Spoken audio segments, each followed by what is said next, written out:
Nos situamos en una ciudad neblinosa a lo largo de las orillas del río Clyde, Escocia.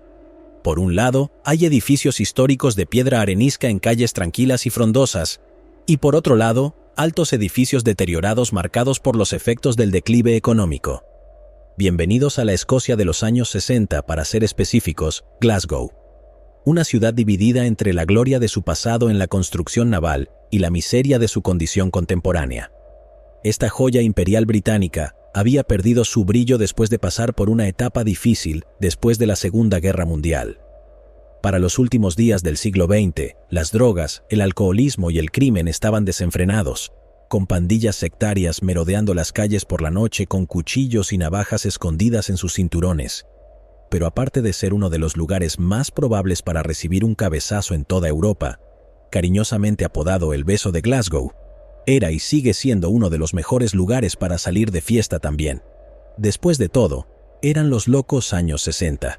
Cualquier persona que no quisiera pelear con machetes o desarrollar un gusto por la heroína podía pasar sus noches en uno de los muchos animados clubes de baile. El más destacado de ellos era el Barrowland Ballroom, un faro de la cultura juvenil en el lado oeste del centro de la ciudad. Su icónico letrero de neón brillaba con luces de colores sobre los juerguistas de toda Escocia que venían tanto por la música como por la reputación sórdida que el lugar había acumulado a lo largo de los años. ¿Recuerdas esa escena de Star Wars en la cantina alienígena sospechosa? Solo imagina eso con acentos ligeramente menos comprensibles, y cuando los preocupados padres de Escocia pensaron que Barrowland no podían caer más bajo, este centro de juerga, baile, mordiscos y seducción se convirtió en el escenario principal de una de las historias más impactantemente violentas que se hayan desarrollado en las calles de esta problemática ciudad. Estoy hablando, por supuesto, de los asesinatos de Beeble John.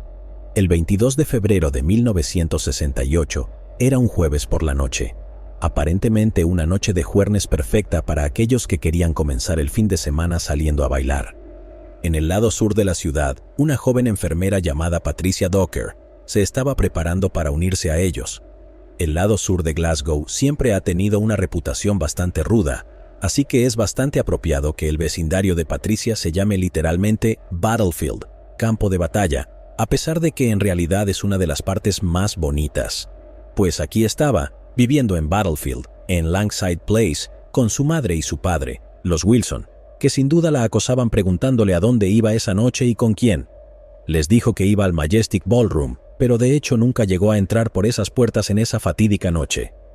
No por razones maliciosas. Fue simplemente porque ella terminó yendo al Barrowland durante más de 25 noches en su lugar. Probablemente, esta era una mentira bastante común entre las mujeres jóvenes de Glasgow, porque tenían menos probabilidades de dejarlas divertirse en paz si sabían que iban al lugar más notorio de la ciudad, o más bien, a un lugar donde la gente iba a actuar como si estuvieran solteros, sin importar si ese era realmente el caso. Esta era la situación real de Patricia, aunque técnicamente estaba separada de su esposo, y el divorcio parecía inevitable. Había regresado recientemente a su hogar en Glasgow, después de que su matrimonio de 5 años se desmoronara. Su esposo, que pronto sería ex, Alex, era cabo en la RAF y padre de su único hijo, que llevaba el mismo nombre. Para 1968, el pequeño Alex tenía 4 años y quedó al cuidado de sus abuelos mientras mamá salía por la ciudad. Patricia adoraba a su pequeño, pero con solo 25 años necesitaba la oportunidad de salir y vivir su propia vida de vez en cuando. Mientras se ponía su vestido amarillo y su abrigo gris sobre los hombros y se maquillaba con lápiz labial y base, se imaginaba una noche muy diferente a la que estaba a punto de suceder. Una buena risa, unas copas, tal vez un chico guapo con quien bailar, y como madre soltera y trabajadora, se merecía eso y más. Así que, después de darle un beso de buenas noches a su pequeño, salió al aire frío del final del invierno y se dirigió hacia el centro de la ciudad. La próxima vez que algún miembro de su familia vio a Patricia fue en la morgue de la ciudad mientras yacía en una mesa de identificación. Esa mañana de viernes, un residente de Battlefield llamado Maurice Goodman había caminado hasta su garaje, a menos de 1 minuto de la casa de los Wilson, y encontró a la pobre mujer desnuda y muerta en la entrada. Los oficiales locales respondieron a la llamada de Maurice Goodman. Fueron el oficial Johnson y el oficial MacDonald, quienes llegaron justo después de las 8 de la mañana. MacDonald más tarde describió: había habido una helada intensa esa noche. Nos detuvimos en el auto en la calle Overdale, al final del callejón. El cuerpo estaba acostado con la cabeza hacia nosotros. Estaba completamente desnuda y no había señales de su ropa. Estaba boca arriba con la cabeza girada hacia la derecha. En esta etapa había poco en qué basarse. Lo único que los oficiales podían hacer era cruzar los dedos y esperar un informe de una persona sospechosa corriendo por la ciudad con un montón de ropa de mujer. Después de un rato, llegó al lugar el patólogo forense. Agachándose bajo la cinta de precaución y uniéndose a los dos inspectores, su aliento helado se mezclaba en el aire sobre el cuerpo. Rápidamente, el doctor Emery determinó que Patricia llevaba muerta al menos unas pocas horas y que su cuello mostraba signos de estrangulamiento, posiblemente con un cinturón debido a los patrones de marcas de fricción en la piel. Para empeorar las cosas, parecía que la habían golpeado brutalmente antes de ser asesinada y hubo signos de agresión. La autopsia posterior confirmó todo esto, así como un detalle circunstancial menor cuya importancia solo se haría evidente muchos meses después. Patricia había muerto mientras estaba en su periodo. Cuando la ambulancia llegó para trasladar a la pobre Pat a la morgue, uno de los empleados a bordo pudo darles a los investigadores una pista. Reconocieron a la víctima, pues había trabajado como enfermera en el hospital Mearnskirk, donde podrían averiguar su nombre, lo que les permitió informar a su familia el sábado. El siguiente paso era que los detectives entrevistaran a los Wilson. Ellos habían dicho a la policía que su hija había sido vista llevando un bolso marrón, un reloj de pulsera y un anillo que le había dado su abuela, todos los cuales ahora estaban desaparecidos. ¿A dónde iba su hija esa noche?, preguntó el detective.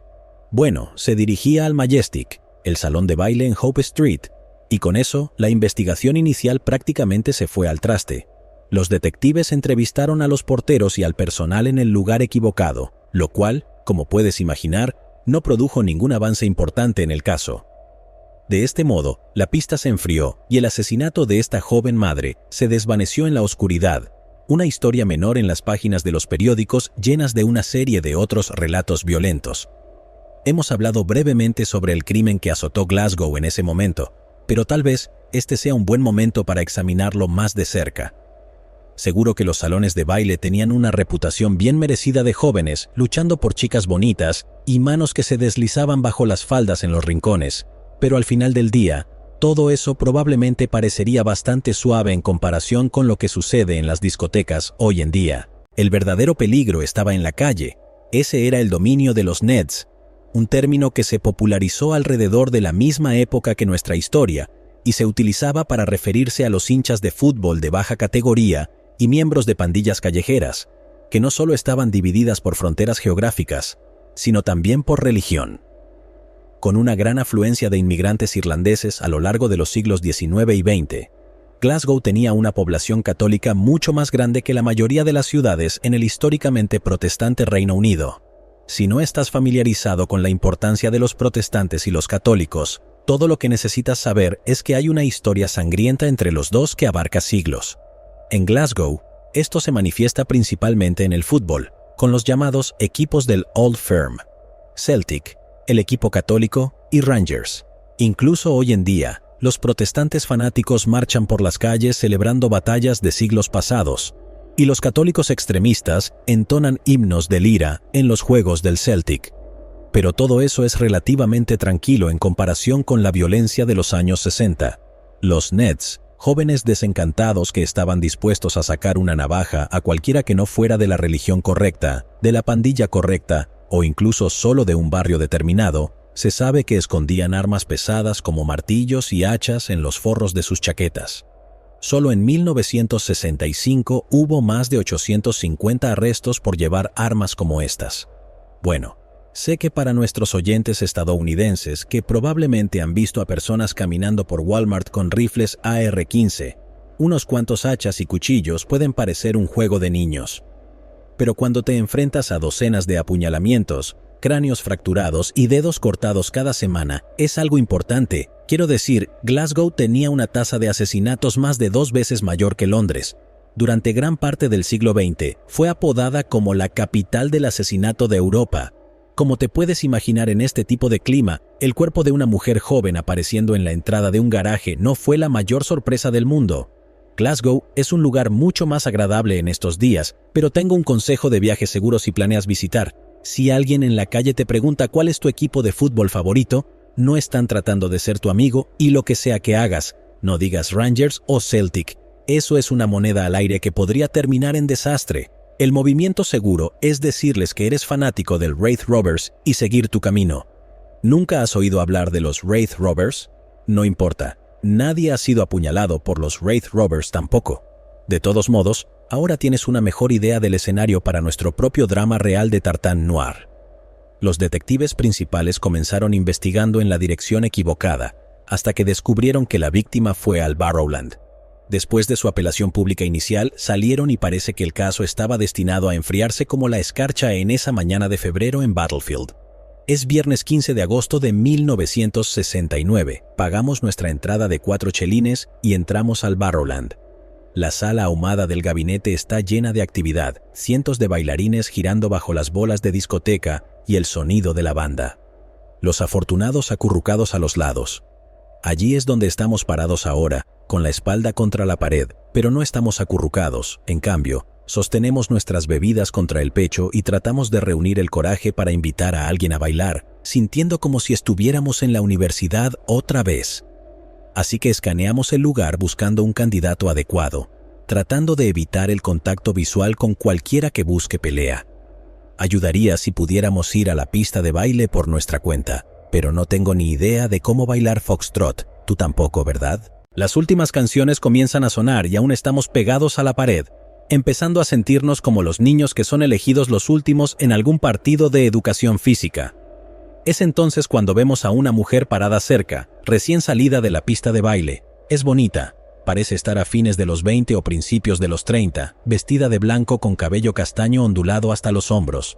Solo está parada sola por unos segundos antes de que un chico se le une, un chico alto de unos 2 metros vestido con un traje azul de 3 piezas y un fuerte acento de Glasgow. En los próximos minutos escuchamos algunas partes de su conversación entre canciones. Están hablando sobre la música, el baile, sus vidas, pero algo llama la atención como extraño. El chico gusta de deslizar citas bíblicas en la charla de vez en cuando. Nos lanzamos una mirada. Citar la Biblia no es exactamente la mejor estrategia para ligar. Pruébalo la próxima vez que estés en Tinder, ya verás. Así que empezamos a prestar más atención a los dos. Estamos esperando a que la palabrería de este predicador nocturno caiga como un globo de plomo. Ahora están inclinados juntos, dirigiéndose al guardarropa a recoger sus abrigos. Ahí es donde me equivoqué en mis días de universidad. No tuve suficiente fuego y azufre en mis frases para ligar. Debería haber estudiado mi Antiguo Testamento. De todos modos, creo que es hora de que demos por terminada la noche. A veces ganas, a veces pierdes. En este escenario habríamos sido uno de los muchos testigos que se despertaron algunos días después para ver a esta hermosa mujer joven del Barrowland en la portada de los periódicos. Su nombre era Jemima MacDonald, nativa de Glasgow y madre soltera de 3 hijos, y ella estaba muerta. Al igual que Patricia Darker, 18 meses antes, había dejado a sus hijos con su familia antes de salir para una noche para ella. La hermana de Jemima, Margaret, era la persona de confianza para cuidar a sus hijos. Cuando su hermana no regresó el sábado por la mañana, Margaret se preocupó, pero aún esperaba que Jemima apareciera más tarde ese día con una historia loca. Pero luego llegó el domingo y luego el lunes, y aún no había señales de ella. Algunos rumores ominosos habían comenzado a circular por la urbanización. Se escuchaba a los chicos locales intercambiando historias sobre un cuerpo en un edificio abandonado, con 3 niños en casa llorando por su madre.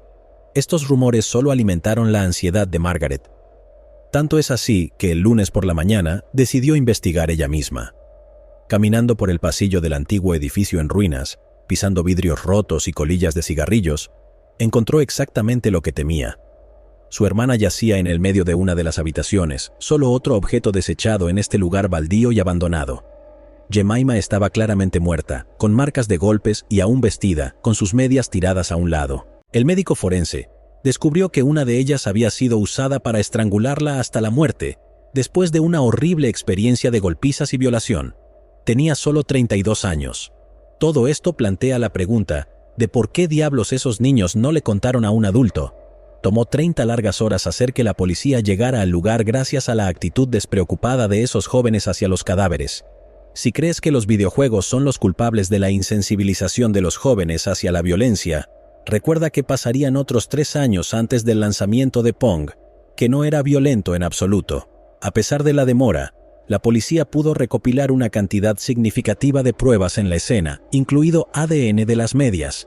Además de eso, como sabían exactamente dónde había estado Jemima la noche de su asesinato, pudieron recopilar una cantidad considerable de informes de testigos presenciales que la situaban en compañía de nuestro amante de la Biblia de lengua plateada de antes. A partir de las descripciones se produjo un retrato hablado con la imagen del asesino. Tenía el rostro delgado, un joven sonriente con cabello castaño rojizo corto peinado hacia la derecha. Se desató una cacería humana muy pública con la policía publicando la imagen del sospechoso en los periódicos por primera vez en la historia escocesa. Si esto fue una brillante idea o un error fatal, es tema de debate, porque este fue el primer paso para convertir la historia de un asesinato trágico en una pesadilla nacional completa. A pesar de todo eso, no se logró un progreso significativo en la captura del asesino. El frenesí mediático menor no produjo pistas reales y la policía recurrió a vigilar el Barrowland con un equipo de policías encubiertos expertos en baile.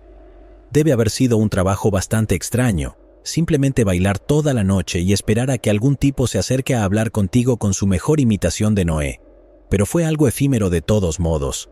No sé si te das cuenta, pero cuando los policías encubiertos comienzan a rondar por un bar notoriamente sórdido, famoso por peleas y encuentros casuales en una noche, tiende a arruinar el ambiente, por lo que los propietarios comenzaron a exigir que se pusiera fin a eso. Mientras algunos de sus colegas bailaban toda la noche, otros investigadores menos afortunados en la policía de la ciudad de Glasgow habían comenzado a establecer algunas conexiones tentativas entre este caso y otro similar de hace un año. Un detalle clave sugería un cambio de una simple investigación de asesinato a un posible asesino en serie con un motivo recurrente. Jemima estaba en su período en ese momento. Ese es un motivo extraño, y nuevamente la Biblia tiene algo que ver con esto. A 18 meses de diferencia, 2 mujeres casadas asistieron al mismo salón de baile, ambas en su período. Ambas fueron encontradas muertas en rincones tranquilos de la ciudad, golpeadas y estranguladas, con sus bolsos desaparecidos. La teoría de que estos 2 crímenes podrían estar relacionados ocupaba un lugar pequeño en la esquina inferior del tablero de investigación, pero aún se consideraba tentativa en el mejor de los casos. Pero en octubre de 1969, un último y trágico evento eliminaría todas las dudas y cementaría el lugar del asesino en la infamia durante décadas. El 31 de octubre de 1969, alrededor de las 9 de la noche, 2 hermanas entraron en el Trader's Tab y en la calle Kent, en el área del mercado, en la parte trasera del salón Barrowland. Jeannie Langford era la hermana mayor de las 2. Jeannie Langford llevaba un abrigo verde oscuro con una camisa y una blusa. Su hermana menor, Helen Puttock, de 29 años, estaba sentada frente a ella. Helen Puttock llevaba un vestido negro de manga corta. Normalmente, un par de mujeres vestidas de punta en blanco sería una vista inusual en el antiguo y deteriorado pub, pero en una noche de viernes como esta, siempre hay algunas por ahí, bebiendo tanto alcohol como sea posible antes del cierre, mientras esperan a que el salón de baile se anime. Eso es exactamente lo que las hermanas estaban haciendo mientras conversaban sobre sus vidas y los hombres en ellas. Más temprano ese día, Helen había tenido una discusión bastante intensa con su esposo, un militar de permiso de su puesto en Alemania. No estaba muy contento de que Helen saliera de fiesta con su hermana mientras él se quedaba cuidando a sus 2 hijos. Si hay algo que debes saber sobre las mujeres de Glasgow, es que pueden ser de voluntad fuerte, así que al final Helen se salió con la suya. A medida que las 10 en punto se acercaban, la campana sonó para las últimas órdenes. Tanto los jóvenes bailarines como los comerciantes del mercado con gesto adusto terminaron sus bebidas y salieron al aire nocturno. Fue un corto paseo hasta el Paris, donde las mujeres se dirigieron hasta la pista de baile. Mientras lo hacían, pasaron por un ominoso aviso publicado en el tablero de anuncios del pasillo, junto con volantes y listas de bandas. Un retrato hablado de un cierto hombre delgado. Dentro de la sala principal, la energía familiar irradiaba desde la pista de baile, y las chicas estaban ansiosas por unirse.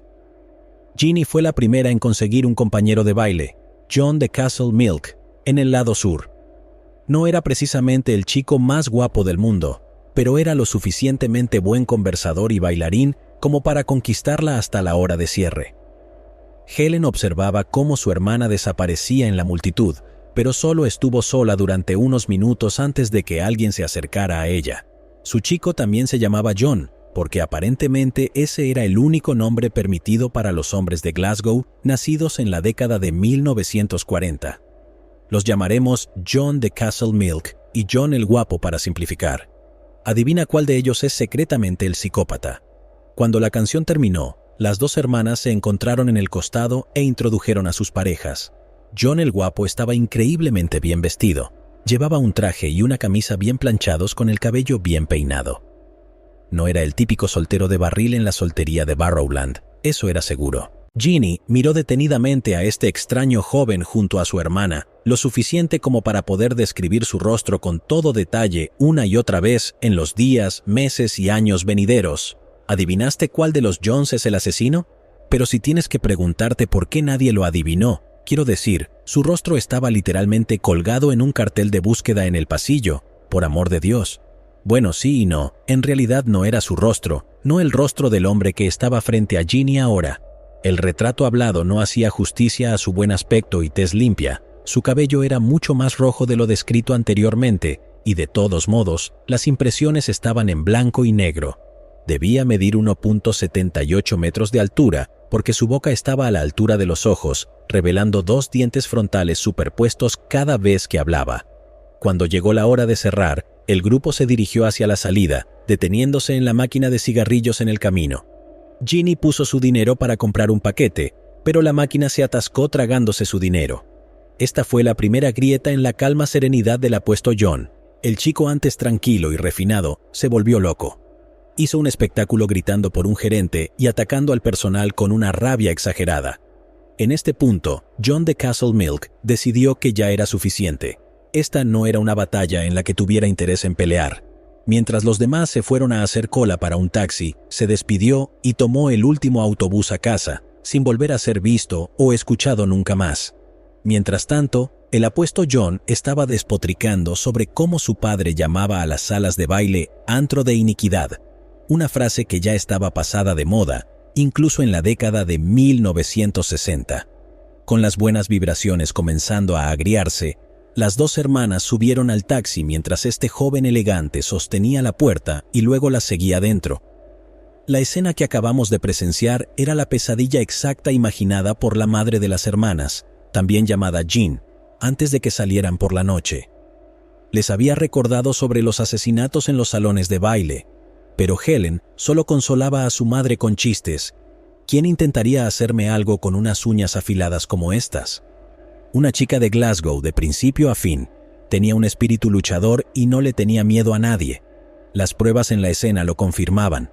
Manchas de césped en las suelas de sus pies, uñas rotas, huellas en la suciedad de un terraplén de ferrocarril de un intento de escape, una mordida profunda en su muslo. Helen luchó hasta el final, pero no logró llegar a un lugar seguro. La policía llegó a la escena el 1 de noviembre para encontrarla parcialmente vestida, junto a un tubo de desagüe al final del jardín de un apartamento en Scottstown. Había sido violada, golpeada y estrangulada. Al igual que las otras víctimas, le faltaba el bolso y se descubrió que estaba menstruando en el momento del ataque. Los detectives informaron a la familia y hablaron con una Ginny angustiada el mismo día. A pesar de su dolor crudo, pudo relatar todo lo sucedido la noche anterior con todo detalle. Esto les dio a los investigadores una base invaluable en su investigación. Sabían cómo lucía el asesino, cómo hablaba, incluso conocían el color y el patrón de su corbata. Ella les contó a los investigadores todo lo que había sucedido durante el tenso viaje en taxi a casa. Después de que John se calmara por lo de la máquina de cigarrillos, aún no parecía estar del todo bien. Las dos mujeres intentaron entablar una conversación con él, pero él era brusco y cortante. Insistió en ir primero a la casa de Ginny para dejarla. En los 20 minutos que les llevó llegar allí, Ginny y Helen intentaron todo tipo de formas de calentar la atmósfera, pero todo lo que pudieron sacar de su nuevo compañero fueron algunos comentarios breves sobre cómo su primo había logrado un hoyo en uno en el golf, y cómo él no era ni un seguidor del Celtic ni del Rangers, sino un agnóstico, una palabra que era ajena e intimidante en ese momento. Habló sobre que era abstemio y rezaba en lugar de beber en Año Nuevo, y de cómo detestaba a las mujeres casadas que iban a salones de baile y todas esas cosas, con un poco de juicio del Antiguo Testamento para darle sabor. Quizás lo más extraño de todo fue cuando Ginny pidió un cigarrillo. John metió la mano en su bolsillo y a regañadientes sacó un paquete a medio terminar de Embassy's que antes había sido reacio a compartir. En este punto, ella estaba cansada de esta actitud egoísta de acumular cigarrillos y estaba ansiosa por bajarse del taxi en cuanto llegaron a casa. Ahora, todos estos jugosos detalles son el material de los sueños de los policías. El testimonio de Ginny realmente enfatizó el aspecto religioso, que hasta ahora había sido una nota al margen de aparentemente poca importancia. Crucialmente, ahora estaban convencidos sin lugar a dudas de que estaban lidiando con un asesino en serie de pleno derecho. Bajo la guía de John Beatty, uno de los mejores detectives de Glasgow, Ginny se unió activamente a la búsqueda del hombre que había matado a su hermana. La policía presentó un nuevo retrato hablado del asesino, esta vez basado en el testimonio detallado de una mujer en lugar de un mosaico reunido a partir de docenas de cuentas pasadas medio recordadas. Pero también hay otro tipo de personas que prosperan con este tipo de detalles vívidos y violentos: los periodistas. La prensa enloqueció con la historia del asesino de lengua plateada, y su rostro recién reconstruido apareció en la portada de todos los periódicos de Escocia. Un importante tabloide llevaba el titular «El Don Juan del salón de baile con asesinato en mente», que es un encabezado muy largo y mucho más pegadizo de lo que debería ser. Sería una buena línea para Bible John el musical, si alguien alguna vez tuviera el mal gusto de escribirlo. Todos los detalles comenzaron a emerger, y toda la ciudad de Glasgow soltó un suspiro colectivo de terror. Los padres exigieron que sus hijas se quedaran en casa después del atardecer. Miles de ciudadanos preocupados llamaron a las comisarías afirmando que sus vecinos o compañeros de trabajo encajaban en la descripción. Era el tipo de miedo irracional que impregnaba todo, y solo puedes entenderlo si has vivido algo así antes. Y probablemente ya lo sepas como fanático de los crímenes reales. Los medios de comunicación no hacen mucho por calmar este tipo de histeria. Después de todo, es su pan y mantequilla. Aquí tenían una sensación lista para usar con detalles idiosincrásicos que realmente capturaban la imaginación. Así que los periodistas de Escocia se hicieron eco de la historia. Inventaron un apodo que prácticamente todos en el país reconocerán hasta el día de hoy. ¿Cuál fue? ¿El asesino del salón de baile que golpea la Biblia? ¿El estrangulador de Satanás en el salón de baile? ¿El demonio del salón de baile? Bueno, en realidad los tabloides eran un poco más comedidos en aquellos días, por lo que se fueron con el nombre relativamente discreto de Bible John. Antes de continuar, vale la pena decir algo sobre el aspecto religioso de este caso. Esto fue lo que capturó la imaginación aterrorizada de esta ciudad religiosamente cargada y sectaria. Después de todo, la idea de un misógino violento llamado John justificándose con la Biblia no era algo nuevo, especialmente en Escocia. Esta es la tierra natal de John Knox, el reformista protestante que fundó la Iglesia de Escocia hace unos 500 años. Escribió una obra titulada El primer sonido de la trompeta contra el monstruoso régimen de las mujeres. Aunque suene como el título de una publicación destacada en un foro de internet de incel, en realidad era un libro teológico profundamente prejuicioso que argumentaba en contra de las reinas. Escocia también produjo a otro John de carácter cuestionable en la misma época, John Calvin, otro predicador de la Reforma. Calvin no era fanático de la crítica. Uno de sus colegas llamado Jacques Gruet lo acusó de hipocresía. Se dice que Johnny Boy lo hizo torturar y ejecutar, y su casa fue incendiada, solo para asegurarse, supongo. Incluso los compañeros que odiaban a los católicos romanos no estaban completamente a salvo de este tratamiento, como descubrió el español Michael Servetus cuando fue juzgado por herejía y luego quemado vivo. Los buenos tiempos. El tribunal decretó que se usaría madera fresca para prolongar el asunto lo más posible. Fueron 30 minutos agonizantes en total. Así que lo que estoy diciendo es que si eres un tipo sádico llamado John en Escocia que quiere cometer misoginia y asesinato basados en la fe, no te faltarán modelos a seguir. La fe tiene una historia bastante irregular que se remonta mucho antes de las guerras de pandillas de Neds o las tarjetas rojas de los derbis del Old Firm. Los perfiladores criminales creen que Bible John se había autoproclamado como un juez religiosamente justificado por encima de la ley mundana básica. Según su retorcido sentido de moralidad, estaba repartiendo castigos bien merecidos a los depravados y sucios del mundo. Para él, esto significaba adúlteros y mujeres en sus períodos. Al fin y al cabo, era un completo psicópata, lo que nos lleva a una pregunta que podría haber reducido potencialmente el grupo de sospechosos a la mitad. ¿En qué lado de la división sectaria estaba exactamente Bible John? Bueno, cuando le preguntaron sobre su equipo de fútbol favorito en un taxi, afirmó que no era ni católico ni protestante.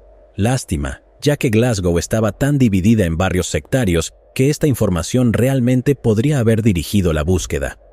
A pesar de todo, las cosas aún parecían ir bien, con todos los ojos de Glasgow atentos a una visión de este misterioso asesino. La policía era optimista. Había una sólida posibilidad de que lo avistaran en el momento en que pusiera un pie fuera de donde se escondía recuperándose de sus heridas, muchas de las cuales Helen le había infligido, especialmente una profunda herida debajo de uno de sus ojos, que fue vista mientras huía en un autobús. 100 detectives fueron asignados al caso. Se recopilaron 50.000 declaraciones a través de testigos y llamadas y se encontraron 1.000 posibles sospechosos. Con la esperanza de que uno de los pequeños detalles físicos pudiera ser la clave, la policía entrevistó a cientos de barberos, dentistas y sastres, esperando que alguno pudiera darles un nombre. Mientras tanto, el equipo de detectives, Beatty y Ginny, llevaron a cabo más de 300 desfiles de identidad. Primero revisaban los dientes.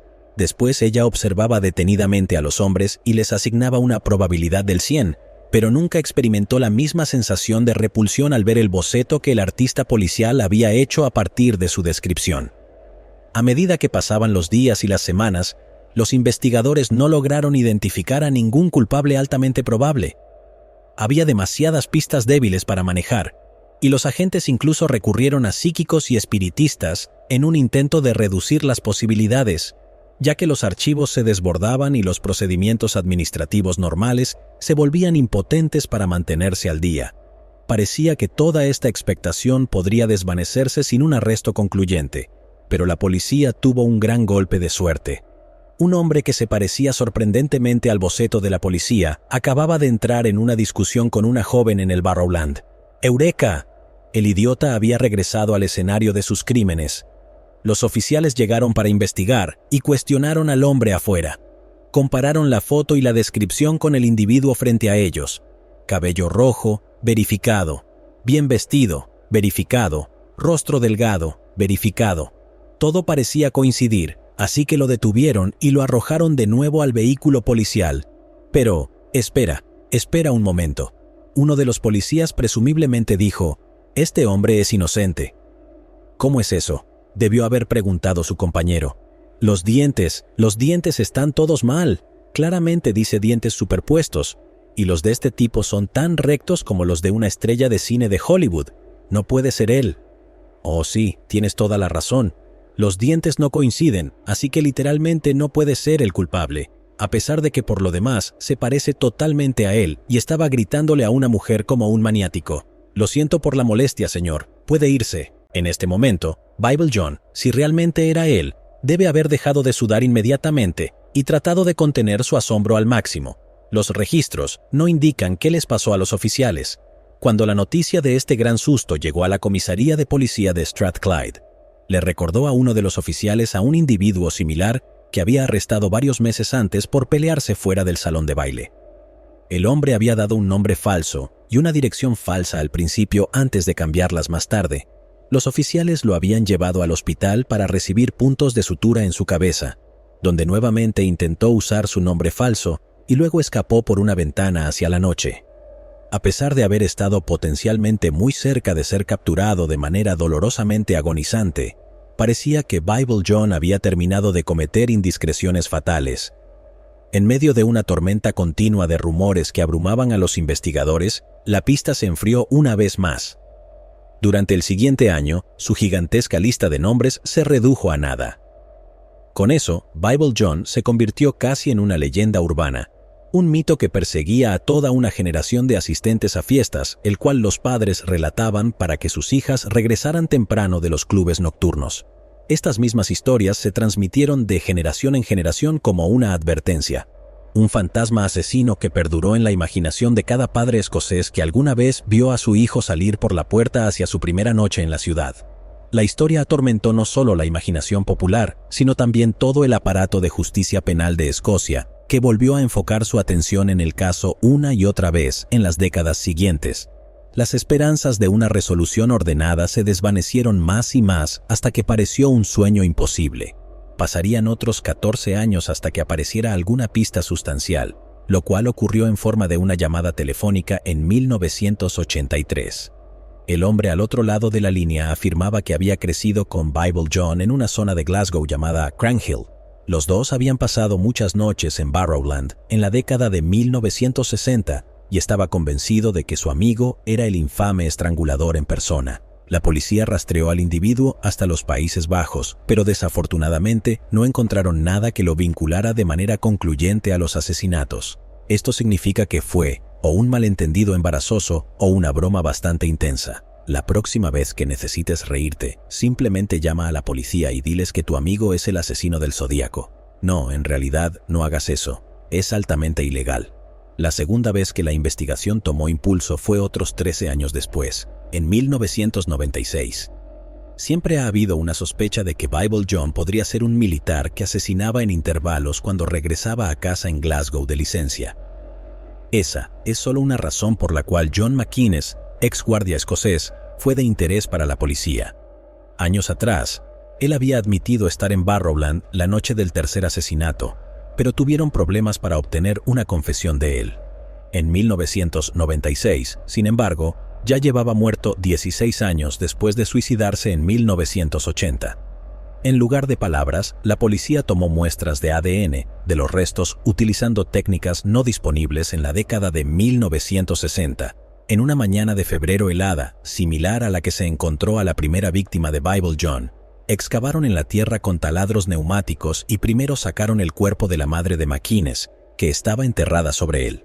Luego, exhumaron al hombre mismo.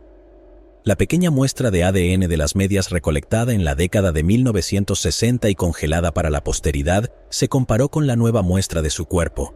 La policía estaba tan segura de que por fin tenían al culpable, pero la evidencia se había deteriorado y los resultados fueron inconclusos. McInnes fue absuelto por falta de pruebas. Ahora te he jugado con algunas pistas falsas, pero la próxima es legítima, lo prometo, así que quédate conmigo. En 2006, Glasgow fue sacudida por otro terrible crimen, uno que suena como sacado de un libro de Dan Brown. Angelica Cluck, estudiante de 23 años, se hospedaba en una residencia adjunta a la Iglesia Católica Romana de San Patricio en el área de Anderston de la ciudad. Originaria de Polonia, trabajaba como limpiadora en la iglesia para financiar sus estudios. Después de estar desaparecida varios días, se encontró un cuerpo el 29 de septiembre, oculto bajo el suelo de la iglesia. Había sido golpeado brutalmente, apuñalada de manera maníaca y violado. La última persona que la había visto viva fue el conserje de la iglesia, un hombre de 60 años llamado Pat McLaughlin, quien ahora estaba desaparecido. Su rostro fue difundido en la televisión nacional, momento en el que los investigadores descubrieron que Pat McLaughlin no era su nombre real en absoluto. En realidad era Peter Tobin, un delincuente sexual registrado de Glasgow, que había pasado más de una década en prisión por la violenta violación de 2 hermanas. Al mudarse, había cambiado su nombre para evadir el radar policial a fines de 2005. Lograron ubicarlo en el Hospital de Londres, donde ingresó bajo otro nombre falso. Aunque no conozcas o recuerdes su historia, hay una posibilidad de que el nombre Peter Tobin todavía te haga estremecer. Este es otro de los nombres más reconocibles en la línea de asesinos en serie del Reino Unido, tan icónico y morboso como Ted Bundy en estas partes. Y sí, dije asesino en serie, porque este no fue el primer cuerpo que Tobin había enterrado, ni mucho menos. Una búsqueda en sus antiguos hogares reveló los cuerpos desaparecidos de una joven de 15 años y una de 18 años enterradas en su jardín en Margate. Fue condenado por todos estos asesinatos y actualmente cumple la pena máxima posible en el Reino Unido en la prisión de Sutton, en Edimburgo. Sus compañeros de celda han afirmado que Tobin se jactaba de haber matado a un total de 48 víctimas a lo largo de su siniestra carrera. Ahora, esta historia es muy horrible y deprimente, pero te traje aquí para tener un cierre, no para una pesadilla fresca. Así que llevémoslo todo a su fin. ¿Podría este asesino, nacido en Glasgow y que frecuentaba los salones de baile de la ciudad en la década de 1960, ser el hombre que estamos buscando? Solo necesitas echar un vistazo a la foto lado a lado para despertar tu curiosidad. La imagen más antigua disponible de Tobin, tomada en sus 20 años, guarda un parecido sorprendente con el retrato hablado de Bible John. No completamente igual, claro está, pero estas cosas rara vez lo son. Hubo otro eco inquietante de los asesinatos de Bible John en los crímenes de Tobin. Su víctima de 18 años, Dinah McNichol, hacía autostop de regreso de un festival de música con su asesino. Su amiga fue dejada primero, y McNichol, por supuesto, nunca fue vista de nuevo. La joven informó más tarde durante el juicio que Tobin les había dicho que no bebía alcohol y que tenía un primo que había logrado un hoyo en uno en el golf.